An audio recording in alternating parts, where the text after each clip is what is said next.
Hi guys, another question of prelims 2022 that can be done through previous year questions is the one regarding inflation indexed bonds. It says, with reference to the Indian economy, what are the advantages of inflation indexed bonds? The first statement reads, government can reduce the coupon rates on its borrowing by way of IIBs. Now, to my mind, it's a pretty technical statement. We should not worry about such statements because normally technical statements are not required in marking the answer. Often there will be a mix of technical and simpler statements, and the simpler statements will most likely help us arrive at the answer through elimination. Elimination is not, of course, the focus of this video, so we'll just see how previous year questions will help us in this aspect, although this question can be done through elimination also. So the second statement, so first statement we don't know anything about, so let us not lose our mind over it. The second statement says inflation indexed bonds provide protection to the investors from uncertainty regarding inflation. Yes, this is the whole purpose of these bonds. The name itself, inflation indexed bonds. So the returns on these bonds are indexed to the level of inflation. So they do provide protection. The name itself is talking about it. So this statement has to be correct. If the second statement is correct, we can eliminate Charlie option because it does not have the second statement. But still, we cannot arrive at the answer yet. The third statement says the interest received as well as capital gains on these bonds are not taxable, right? So this is the statement which is going to determine the answer. And just to solve this statement, let me take you to a previous year question that was asked in the year 2012. This question read, under which of the following circumstances may capital gains arise, right? So just keep the third statement of 2022 question in your mind. It says the interest received as well as capital gains are not taxable, and the question of 2012 dealt with capital gains. So the meaning of capital gains will get clarified from here, and then we can process that meaning to arrive at the answer. The answer of 2012 question was Bravo, right? Bravo says 2 and 3 only are correct. The second statement of 2012 said, when there is a natural increase in the value of the property owned, it is called as capital gains. And the third statement says, when you purchase a painting and there's a growth in its value because of its popularity, increase in popularity. So the second and the third statement basically are saying the same thing in different ways.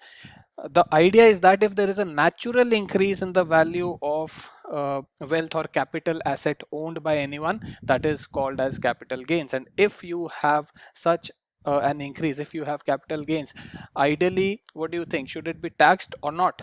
It should be taxed, right? It should be taxed. So come to the third statement of 2022 question now. The statement says capital gains are not taxable, right? This is incorrect. Capital gains should be taxable.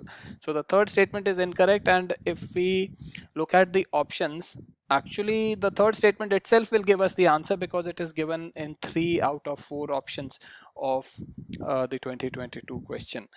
So even if you don't know the second statement, still the third statement alone will help you arrive at the answer. So this is how previous year questions help you in solving questions.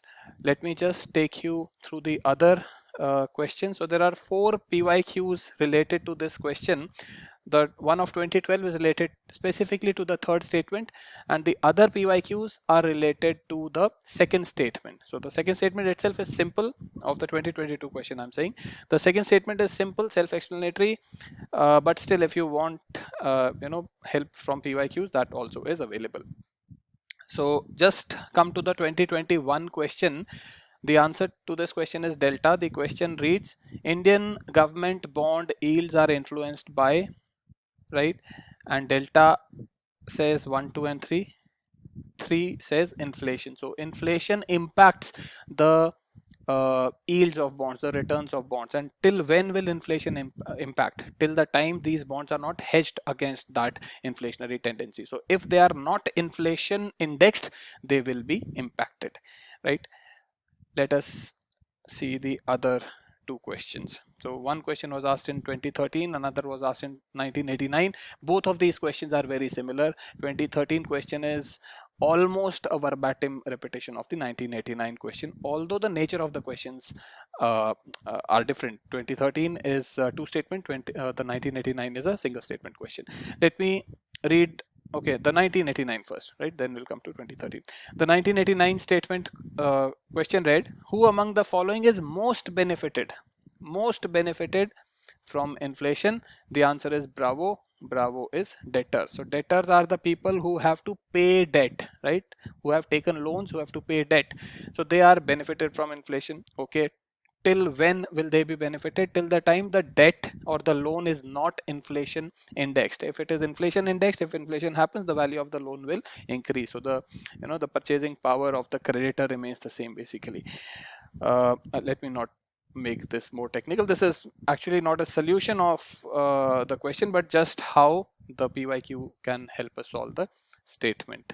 Okay, let us see the 2013 question, the final PYQ. It reads, consider the following statements. Inflation benefits debtors, right? So 1989 question itself told us that it does benefit debtors. So this has to be correct, right? And inflation benefit bondholders. Bondholders are the people who purchase bonds or the people who give loans, right? So these are the creditors. It will not benefit bondholders till the time the bond is not indexed to inflation, right? The answer corroborates this. The answer is alpha, which says only the first statement is correct, and that means the second is incorrect, right? So the 2021 question, the 2013 question, and the 1989 question, all of these three are related to the second statement of the 2022 question. And of course, we have seen the third statement is solvable from the 2012 question. So guys, this is a reiteration of the conclusion we have will have of course in every video. PYQs are really important. Sometimes they help us in solving the question directly, like in the 2-3 videos so far they have done. Sometimes they do not help in solving the question directly, but they help us in foreseeing the question. They help us in knowing that what kind of questions will be asked, right? So this significance should not be overlooked. Please do all PYQs from 1979 onwards. I hope you enjoyed today's video. See you next time.